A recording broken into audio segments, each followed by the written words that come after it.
What's going on, guys? Derek here with Fantasy Football Advice, coming at you with another fantasy football video. Today, another installment of the mock draft competition. So we have 11 new contenders here, and you're going to be able to get to pick which one you think has the best team. So as you're going through here, also leave your comments on the draft, and we'll get right into it. I had the first overall pick. I'm having to go back and re-record this.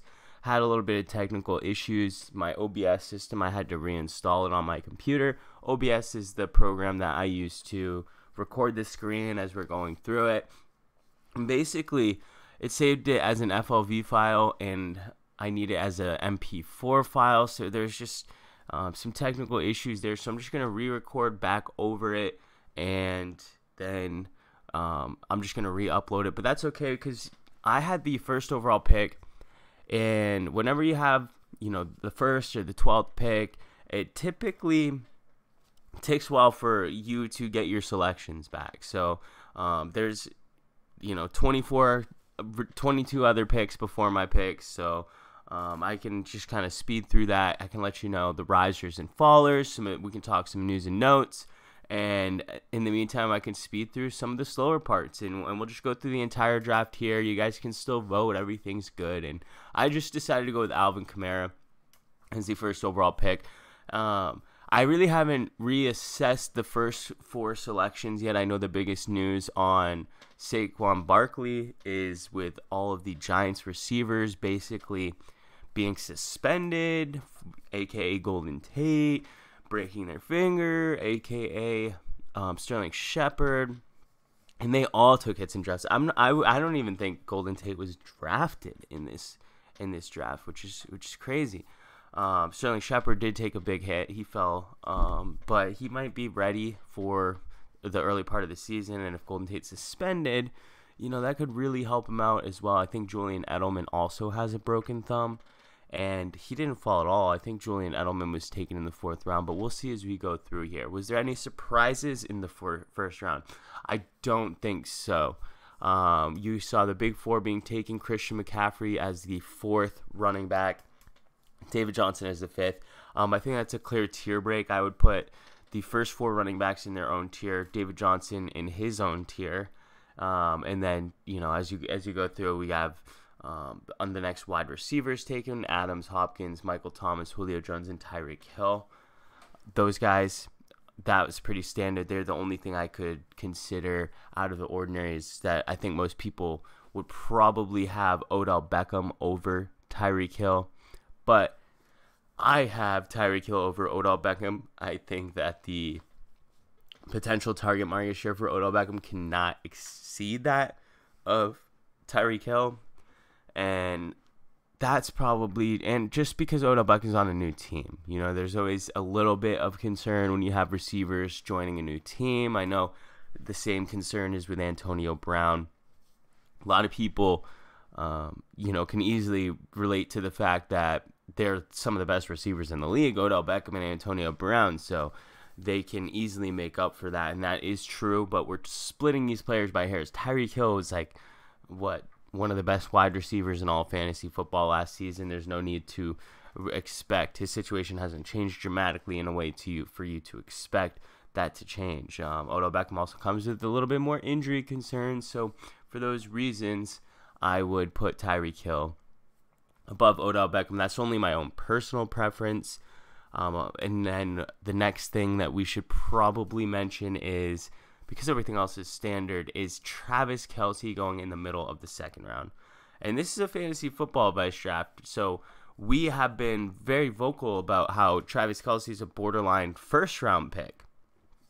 Well, Tyreek Hill not being suspended does impact that. I mean, having the plethora of targets is not going to be as high of a ceiling with the amount of targets that he's going to have now that Tyreek Hill's not going to be facing a suspension. He's still easily the best tight end in all of football. Clear tier break between him, Ertz, and George Kittle. I did the tight end rankings, so my overall opinions on them have changed or have not really changed, so you can go back and watch that video if you'd like. Now, what I will say about ADP for these players is that Travis Kelce, he had fallen to the middle of the second round. And I see a direct correlation with where George Kittle and Zach Ertz are going.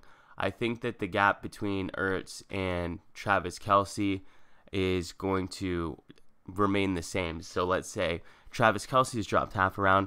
You're seeing Ertz and Kittle also drop half a round. And that's not just in fantasy football mock drafts. That's in all mock drafts that I've been seeing.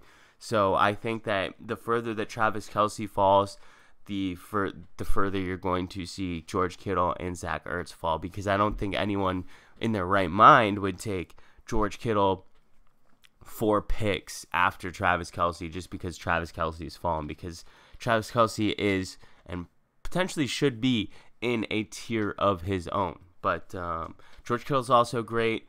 O.J. Howard, Zach Ertz, those are also a couple of tight ends that can really set your team apart. I'm coming up on my pick here, and after this I'll fast forward. I decided to go, I wanted to get a running back, and for me it was between Marlon Mack, Aaron Jones. I was also considering going 2 wide receivers. Damian Williams fell, and I mean, obviously I was never expecting him, but I'll mention how he fell actually in a minute. But I wanted to go either T.Y. Hilton and Keenan Allen. Those were the 2 I was considering taking. Or it was going to be Aaron Jones and T.Y. Hilton, because I do have T.Y. Hilton ahead of Keenan Allen. So if I was only going to take one potential receiver, it would, of course, be T.Y. Hilton. And if I was going to take a running back, 2 running backs, it would have been Marlon Mack and Aaron Jones. But I have Aaron Jones ahead of Marlon Mack, and I have T.Y. Hilton ahead of Keenan Allen. So I decided I didn't want to be without a wide receiver one. I know that the wide receiver depth is pretty strong in this year's draft, but I also didn't want to leave myself with 24 picks until my next picks. I didn't want to leave myself with like my top receiver being someone like let's say Tyler Lockett or Calvin Ridley or Chris Godwin, because I had a feeling when I came to my next pick, which was the back of the 4th round, we're not even talking like the first pick in the 4th round. No, we're talking the back of the 4th round. There's already like 50 players off the board, and I didn't want, if I went running back, I didn't want my wide receiver one to be someone so weak. So I did want to get a T.Y. Hilton, who I am very high on this year. Not as if he's going to have, such a better season than he has in years past, but just say he's a really strong receiver when it comes to consistency, when it comes to upside, and he's a guy that, at the receiver position, you just lock in regardless of matchup. And with the weapons on the Colts, the new additions that they've had, with hopefully Jack Doyle coming back from injury, with adding Devin Funchess, who's a little banged up right now, but also Paris Campbell, also a little banged up as well. But these new weapons that they haven't had before are just going to make this offense even more effective, even more so than it already has been. So for those reasons, I picked T.Y. Hilton and Aaron Jones. If you haven't heard the new news on Aaron Jones, it's all great. All great, guys. He is being used more in the passing game. He is looking like a 3-down back, and the Green Bay Packers aren't afraid to let us know that right now. So all good signs. I'm not saying move him up your board, because how much further could you possibly move him up? The running backs before him are Damian Williams, Todd Gurley, Melvin Gordon, Nick Chubb. I mean, I wouldn't take Todd Gurley still right now, but I mean, those other guys, they're really the top of the top when it comes to the running back position. So I think Aaron Jones, where he's being taken, is extremely safe. But that's just part of the reasons why I would have him over someone like Marlon Mack. Now, that's a good point which should be made. If I drafted Marlon Mack, let's say Aaron Jones was drafted before my pick. If I drafted Marlon Mack, would I take T.Y. Hilton? That's tough. I mean, I would have to. I didn't ask myself that question, nor consider it, because I always had Aaron Jones ahead of Mack, and I was pretty set on taking Jones there. But I think I might opt to, if I was going to go Mack, I would probably opt for Keenan Allen, because I don't think that T.Y. Hilton is far and ahead better than Keenan Allen. And I wouldn't want to, even though it's a really good offense, I don't know if I would want to limit my potential upside on my first 2 picks on them. But I'm not sure. I wasn't in that position. But I do think it's a good point to kind of go back and reassess when you're looking at your mock drafts, what you would do. So let's speed through this round a little bit and let's see if there's anything interesting. I did a Kerryon Johnson versus Josh Jacobs breakdown, and I chose Kerryon over Jacobs, and they're supposed to go 3-12 and 3-11, and they went 3-4 and 3-5, and Kerryon, just as I broke it down, did go ahead of Josh Jacobs. I can't fault anyone who really does take Jacobs over Kerryon, because you're splitting hairs, but because realistically both could finish ahead of one another. It's just which has a more likely chance of finishing ahead of the other player is what you have to ask yourself. And to me, it definitely looked like Kerryon, but being results oriented, we could go back and see Josh Jacobs at the end of the season and see him potentially finishing with more fantasy points with Kerryon, and say we could have seen it coming as well. So let's see. We have George Kittle and Patrick Mahomes both going in the 3rd round. A little early for a quarterback, especially in a draft full of members of fantasy football advice. But Patrick Mahomes, now that Tyreek Hill is not going to be suspended, how can you really go wrong with that pick? George Kittle, like I said, he's been falling. Typically, you'll see him being taken a lot earlier in the offseason. And you'll see what happens with Ertz here. Oh, what I would say is great value on Stephon Diggs. Stephon Diggs, if you can get him in the 4th pick of the 4th round, that is a steal. Just compared to the value of the other players, like you have Kenny Golladay, the 6th pick in the 4th round. Stephon Diggs, the 4th pick in the 4th round, that is just absolute robbery right there. I also think Brandon Cooks being taken in the 4th round, another insanely solid selection. Julian Edelman, I don't think the news has cracked enough of Julian Edelman and his broken thumb. Remember, he's an older receiver. We do have to put him at an elevated injury risk, and he's already got a broken thumb. He's only really good in PPR. He's not, in half PPR, he's also solid. I remember last season, his performances, I really wished he was on my team, but you really do have to put him at an elevated injury risk. And I do think that when it comes to him and Stephon Diggs and Brandon Cooks, I think you got to put him behind them now. I think you do. But my pick came around, and this was where I think I could have went a separate way. And when you see the rest of my draft, I'll tell you, the player that I wanted to take, which was Tyler Lockett instead of O.J. Howard. So I took O.J. Howard here. And O.J. Howard, it's in the fifth round, it's pricey. I know that. It's pricey. I also took DJ Moore. That's kind of that's not like really that big of a breaking news here. I took DJ Moore over Calvin Ridley, Tyler Lockett, and Tyler Boyd.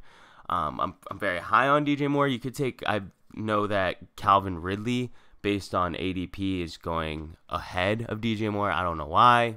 Personally, DJ Moore should easily get more targets. Maybe not as much red zone work, but Calvin Ridley got 6 of his 10 touchdowns in 3 weeks. So it's not even that Calvin Ridley has a projection higher when it comes to touchdowns. And we already know that DJ Moore can put it all together in every aspect of the field. Tyler Boyd shouldn't really be in this tier with these players. Tyler Lockett was the only guy who I wanted to take over O.J. Howard. So this is where having picks that are back-to-back really comes to bite you, because I knew if I didn't get O.J. Howard here, there was no way in hell O.J. Howard was coming back, right? Because the next pick that I would have had was going to be the back of the 6th round. So I knew if I'm going to get my guys, DJ Moore would never make it either. So if I'm going to get my guys, DJ Moore is not coming back. OJ Howard not coming back. Both of those guys are guys that I want on every one of my teams if I potentially could. I want those guys on every team. Tyler Lockett, he's a guy who he's not a great value because, it's a low volume passing offense. What's the best case scenario for him to exceed this draft price? There's more potential for him to not meet expectations at this draft price than there is for him to dramatically exceed this draft price. So for me, he's fair. I think I would be surprised if he didn't finish what are we at, like, back in wide receiver 2s, starting in the wide receiver 3 territory. I'd be surprised if he finished dramatically lower, but I'd also be surprised if he finished dramatically higher. I really think he's in that fair value range, and that's why maybe him being the wide receiver 3, it could have anchored my team down. So taking him over OJ Howard was something I strongly considered. I did not, though, because I wanted to get OJ Howard there, and while it may seem pricey, Evan Engram and Hunter Henry went in the same round, just a few picks after, and so guaranteed OJ Howard would have been taken instead of those guys. I know Evan Engram's been a riser when it comes to draft value, because of all of the open targets that are now on the Giants roster, with the Golden Tate, Sterling Shepard news we just talked about. So I could see why raising him over, like, even potentially OJ Howard, some people might consider. Not me. I still think Evan Engram's an extremely high injury risk. My other concern with him was that he's not been effective with his targets, and he needs to have a high volume of targets in order to be effective for fantasy.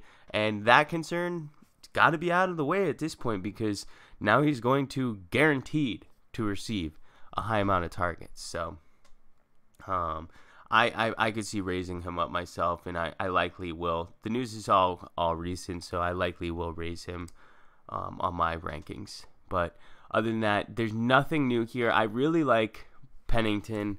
I'm not supposed to comment too much on everyone mock drafting, but I will say Pennington drafted Christian Kirk and Dante Pettis back to back, and while I think a lot of people might find that scary because you're paying for production you haven't seen, I think that was a really great selection for them, or for him. Really great selection in the wide receiver position, especially since he went running back early.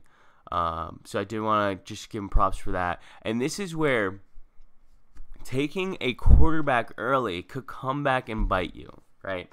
What is the real tier difference in Patrick Mahomes and Andrew Luck? You got to assume regression for Patrick Mahomes, and Andrew Luck has consistently been throwing like 40 touchdowns on healthy seasons. So that the tier break between them there's not a significant tier advantage. And then you're getting 3 rounds later, literally 3 rounds, the 8th pick in the 6th round versus the 8th pick in the 3rd round, 3 solid rounds, and you're getting Andrew Luck. Now that does mean that, the other quarterbacks as well are going to determine how much Andrew Luck's value is at this spot. But, I mean, you cannot argue how waiting 3 rounds later is a dramatic difference in value at the quarterback position. So props to that pick. My pick was coming up, and I really wanted Latavius Murray. I had my eyes. It's really tough to predict which players are going to fall to you. After I took OJ Howard, if I looked at the board and tried to guess which players were going to be there on the wraparound, I did, and I tried to say, I've never drafted in the first slot yet, but I tried to guess. I said I want Alshon Jeffrey, I want Robbie Anderson, Alshon Jeffrey, or Latavius Murray. And if those guys aren't available, I have my eyes on Marvin Jones and Larry Fitzgerald. And I said, okay, those are the guys that I want. So basically, Latavius Murray got picked 2 picks right before mine. So I did have Marvin Jones, and I got him. And this is where the running backs, I could not decide which running back I wanted, because in my heart, I knew Lamar Miller was going to provide me the most fantasy points, and as the RB3, it could really be somewhat of a stable selection or stable choice to lock in the roster, at least early on in the season. We know Deontay Foreman is likely going to overtake him throughout the remainder of the season. But in the meantime, that Lamar Miller would be someone I could put in the flex and trust the points consistently, early on while I figured out how the rest of my roster was performing. Marvin Jones obviously is an extremely risky endeavor. He's going to have his highs are going to be high, his lows are going to be low, and in this offense, which should have a reduction in passing volume altogether, that's just going to amplify those highs and lows. So I never expected him to have to be relied on as a flex. So having someone like Lamar Miller is going to, definitely help. And this is why I think having Tyler Lockett there, right? If I had Tyler Lockett there and Marvin Jones is my fourth wide receiver, I think that's where you want Marvin Jones. You want him as your fourth wide receiver, and that is what will hurt you when you're taking tight ends early. Fifth round, that's early. So, so right there, that's what would have impacted my team. And we'll speed through, and we'll go to the next round. So far the team's not looking too bad. It's pretty balanced. Didn't want to lean heavily on one position or another. None of my choices were determined by I need to go running back here, I need to go receiver here. So they just kind of fell to me. And let's continue on. So my next pick's coming up. And again, I said there was two players that I wanted. And I said I wanted Marquez Valdes-Scantling, I wanted Curtis Samuel, and unfortunately, and I wanted Damian Harris. Those were the three guys that I really wanted, and I went Marquez Valdes-Scantling and Curtis Samuel got taken. So props to you guys. I hope you're watching this. You guys really took them right before me. Oh, and the second one. So whoever Ed Hannon is, 87. You got Latavius Murray from me. You got Marquez Valdes-Scantling from me. So you really were sniping my picks like right before me. The Wisco 7, he didn't take any players that I would even remotely be interested in. But I will say Ed Hannon 87 definitely was the bane of my existence in this draft. So I had to make a pivot play. I did get Damian Harris, which was 100% who I was going to get. I don't think I was going to go double. I don't think I would have went Curtis Samuel and Marquez Valdes-Scantling. I think I probably would have went Damian Harris and one of the two. So I did get Damian Harris. Solid selection there. We know Sony Michel's still on the pup. And out of the next receivers, let's go back and see who I had to choose in. And you guys let me know in the comment section who you would have taken over Kiki Qt here.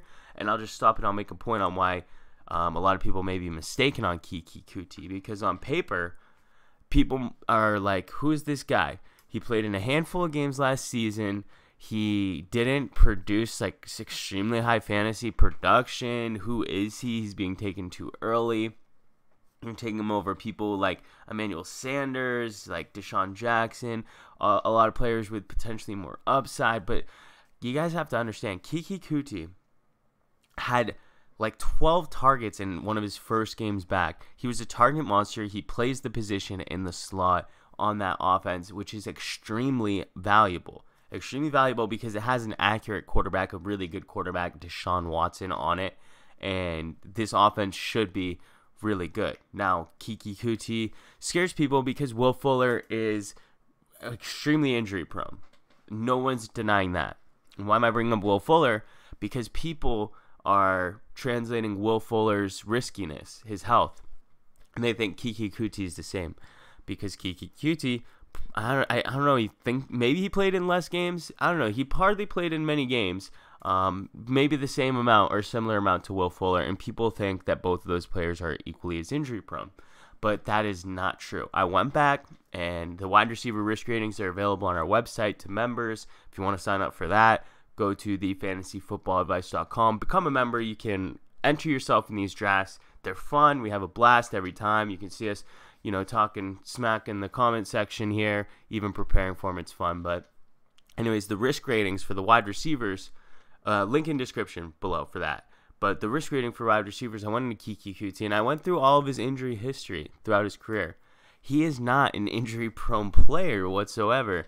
And it was crazy because he dealt with one injury last year, just one. It was a hamstring injury. And what do we know about hamstring injuries? We know that if you don't give it enough time to rest, it's going to reoccur. So he had reoccurring hamstring injuries, and he couldn't shake it all season long. And it really came back to bite him. And they kept bringing him back, and it kept resurfacing. And what we also know is soft tissue injuries, they do typically come back, and they players who do experience soft tissue injuries, they tend to have a recurrence of soft tissue injuries, so that could be a factor. But considering these are his only injuries of his entire career, even dating back to college, you don't have to worry too much, not as much as you think. So his role in the offense is secure. If anything happens to Will Fuller, that's potential upside. DeAndre Hopkins starting on the pup, slightly concerning. So he has a lot more upside than you think. And even though he's not a household name, guys, he's a really solid selection. So I picked him there. My next picks coming up. This is why you wait on quarterback, guys. This is why you wait on quarterback. I went ahead and I drafted Carson Wentz with my next pick, the 12th pick in the 10th round. And then this is where I made, I think, my first, I would say, big mistake, taking Raekwon Armstead. I'll list you some of the running backs taken after him, and you guys will know right away who I wanted to take, but I really thought he'd make it back. And I'll tell you why I thought he'd make it back is because I thought players are going to go for these early defenses, right? Chicago Bears was still on the table. Los Angeles Rams, Greg Zuerlein, all these players I know that most people will take in this 11-12 range. So I'm thinking Raekwon Armstead, he's in the rankings of the mock draft, he's way higher than the player I really wanted. So I'm like, okay, if I take him here and this other guy's buried, there's a strong chance he would get back to me. No, he got taken. And the running backs after were Matt Breida, Adrian Peterson, Devin Singletary, Darwin Thompson, Chase Edmunds, Malcolm Brown, Dion Lewis. And there's only one player on here for sure I really wanted instead of Raekwon Armstead, but I tried to get cute and play the odds. If I was in the middle pick, if I was the 6th pick, odds are that player would have came back to me because there's more than 12 picks in between. But it's Chase Edmunds. I really should have taken Chase Edmunds over Raekwon Armstead. They both have similar upside, you could say, because Raekwon Armstead and Chase Edmunds are both backups that we're hoping an injury takes them into becoming a starter. But Chase Edmunds just has the potential to be an immediate impact for fantasy because they're going to be running so many plays. He's going to have time on the field automatically. So I do think he would have been the better pick. I would have felt much better about my draft. And then at this point of the draft, we're taking shots on receivers and we're taking shots on running backs. I could have went for a defense and a kicker here, and that is just not ideal for me. I'd much rather take some guys that I'm interested in.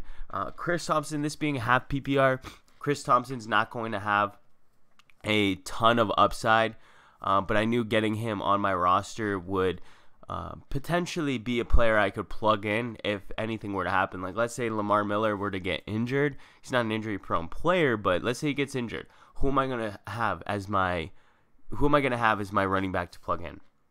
It's not going to be Raekwon Armstead or Damian Harris. They're not going to start off getting volume. Chris Thompson, while he is he's a pass-catching running back specifically, you're not going to see him get any touches as a rusher. That's fine because the receptions are something that could produce, some stability in my roster. And Marquise Goodwin, I was just taking a shot on him. It was between, honestly, him and Josh Gordon, where Josh Gordon was someone I was considering. Michael Gallup, Devin Funchess went after. Here's the list. Some of the other wide receivers I could have chose from. Tyrell Williams, Josh Gordon, Devin Funchess, Michael Gallup, or Marquise Goodwin. I went Marquise Goodwin over those other four. because we know Jimmy Garoppolo is coming back. Jimmy G has a rapport with Marquise Goodwin. Marquise Goodwin also just won that 40-yard dash contest. He's looking fast. He's a little injury prone, don't get me wrong, but the dude has a connection with Garoppolo. He was a top 30 selection in last year's draft, and then he had an injury-riddled season with, questionable play at quarterback, and now all of a sudden he's buried. I think there, obviously is potential for upside there. I'm not really holding my breath. He's not a high pick by any means, but I think he has more of a potential to be a consistent wide receiver 3 than someone like Devin Funchess, who's going to be battling with 12 other guys, and his best opportunity is probably going to be red zone looks, which is already taken by Eric Ebron, Jack Doyle, etc. And then that's about it for this draft, guys. I'm going to leave the draft board up for the last portion. Here, let me get it playing again. I'm going to leave the draft board up right here. I'll run through my team, and you guys let me know who you think wins. Okay? So basically, my team, it was actually very consistent. We had 6 wide receivers, 6 running backs, and 1 defense and 1 quarterback. Now, I do wish I took Lamar Jackson with my last pick instead of the defense, but I didn't want him to be too unfair and unrealistic, because if this were a real draft and the season started tomorrow, you're not going to probably not draft a defense. You have to draft one. There's a lot of great options at defense. I didn't draft a kicker, though, so that's that. But here, take a screenshot, guys. Take a look at the draft. I think people got excellent values in a lot of spaces. So I think that this draft here done by these players was extremely competitive. And it was extremely fun to do. They were in the comments. Everyone was in the comment section of Sleeper. Everyone was just having fun. We were just talking back and forth, even prepping for the draft. It was a whole lot of fun. So if you guys want to join in on these, you guys want to compete in the mock draft competition, remember, the winner gets in our subscriber league, and you get to have fun with us all season long. Do it. Just become a member. There's so many perks, risk ratings, our rankings, target shares, projections, injury analysis from Dr. Daniel Khalil, a practicing surgeon. There's just so many benefits. You guys, every week, every Sunday, you get to come and compete with us. And I don't want to have the same people competing every week, so we're cycling through them. And we're cycling through 12 people a week. You're going to get a shot more than likely. Just keep putting there. Be ready on Sunday. Put your name in first. You're going to get in this mock draft. I can't guarantee you'll win this mock draft, but you're going to get a chance to compete. So if you want access to that, guys, just sign up, become a member. There's a way we can do it through DraftKings for $10. It's an amazing deal, but that's the link for that is in the description box below. Let us know who you think is the clear winner. Don't include my team, although I don't think this was my strongest draft. This was more a test run draft with picking first. I hate picking first. I like to pick in the middle of the rounds. But thank you all for watching, guys. If you did enjoy it, please hit the like button. It sucked because I did all the audio, all this part, while I was drafting. And this was like an hour and a half long mock draft. So I was talking for an hour and a half. Now I'm having to go back and, redo the voiceover for it for another extended period of time. So for that, can you please like the video? That would mean a lot to me. If you're new to the channel, make sure to subscribe. We post videos 7 days a week. So unlimited content here. We thank you all for watching. We'll catch you on the next one.